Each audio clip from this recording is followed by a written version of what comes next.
Hey folks, Walker Dog here with Pure MTGO. This is game 3 of my semifinals matchup against Anders T with Elves.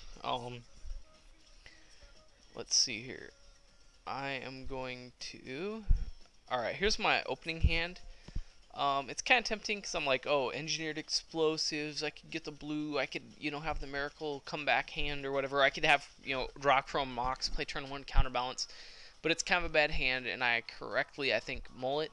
I mull it down to Engineered Plague, Swords to Plowshares, and Chalice the Void. It's pretty good. It's not great, but gives me plenty of turn 1 game.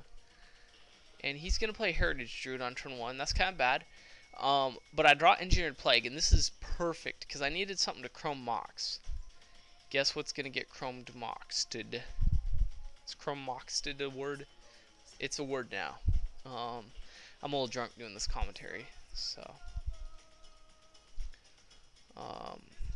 And he plays that, and this is really kind of playing into my hand because that's like the perfect card for me to be able to get rid of, because it can cause problems for me if he can like sit there playing elves, kind of build up 3 or 4 tokens and start beating down. So I'm going to go ahead and wipe the board by naming Engineered Plagues to Elf. Now I only do have 1 Engineered Plague left in my deck. He makes a mistake playing Skull Clamp into Chalice of the Void, and we both screwed up our Chalice of the Void plays. It was pretty ugly. Neither of us were correct about it. I think I screw up and get an Underground Sea off my Polluted Delta, though, at some point here. Did I? Yeah. And the worst part is, like, I can't even Engineered Explosives for 3 off that. Like, because I have black, blue, and I would have white. But anyway, thankfully he doesn't have anything for mo. Oh wait, nope, he has Elvish Spirit Guide. I lied. And that's where I was like, dang, I could have gotten Tundra and just killed that stupid thing. So I'm kind of frustrated here with myself. And I'd realized that I did screw that up. I counted the Earthcraft just because I'm not really sure what he could have that would screw me over with it. But he could screw me over, like if he had some sort of insects, or just even if he just played like Tarmogoyf. Or played of course, the Squirrelcraft combo. And I'm tempted here to start considering trying to Chalice of the Void for a couple. For 3, if I can. He Crows and Grips the Chalice for 2, and that's fine, because I do have the Force of Will. And see, he was trying to like, oh, I'll clear out both of them. I'm like, that's not going to happen. And I counter this one, and then I go ahead, on my turn, play Yes, the Manland. And I know at this point I probably shouldn't lose.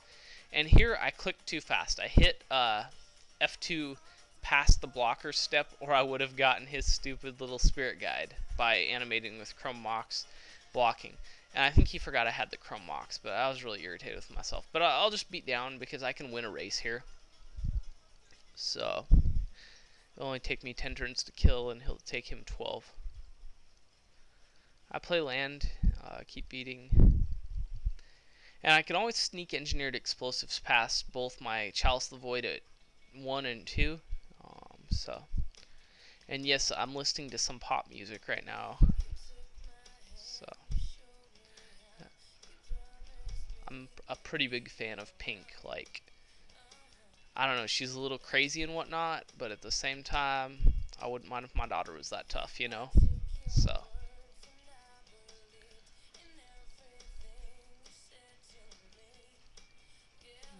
Okay. And I mean, here we're just going to keep trading beats for a bit. It gets a little more interesting, I think, coming up here. Okay, yeah. He Crows and Grips my Chalice at 1. He leaves the Chalice at 2 up.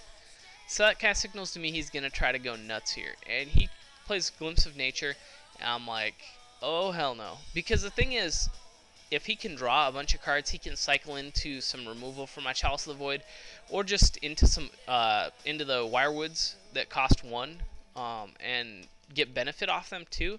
So I'm like, nope, don't think so. And he hits me. He plays the Skull Clamp, and I think he tries to equip it. I'm like, yeah, Swords to Plowshares. Okay.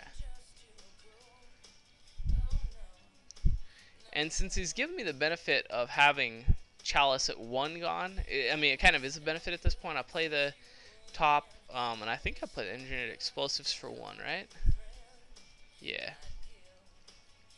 No, I don't. I don't know why I didn't. I think I had a reason for it, but I don't know what it was right now. And I think I want the ruins because then I can sit there recurring chalices or EEs. I'll continue to beat down. Because at this point he has to have a non-elf that doesn't cost 2. Or if he has an elf, I mean it has to be Viridian Shaman. So I do realize well, I thought I realized. No, I'm misplayed really hard here. Okay, you're about to see it. So he's played his Skull Clamp into my Chalice of the Void. I play a Chalice into Chalice of the Void.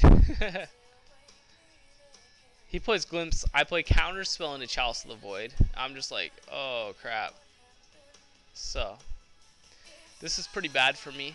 And he's like, oh, play a dude, draw dude, play a dude, draw. Oh, Nettle Sentinel can stick. So can the Wirewood Symbiote. Suddenly, I'm like a half step away from totally blowing this. Just like, let me turn this down a little. I enjoy pink, but I'm not sure if you could even hear me. So now I know I have a swords, so I'd rather just let him think he has outs, like by bouncing a sentinel. So I'm gonna go ahead and blow up his crap, and I do. He'll bounce a sentinel back to his hand. He'll take 2. He'll play the sentinel. He'll play the clamp. He'll try to equip, and I'm gonna swords it. Because the thing is, like, it doesn't give him any more life in terms of stopping Factory from killing him. Like, it's gonna take 2 to kill him either way. And I can play my my engineered explosives to catch his clamp. Any clamp wins he might set up. So, and he scoops there. So good games, and yeah, thanks for watching. This has been Walker Dog for PureMTGO.com.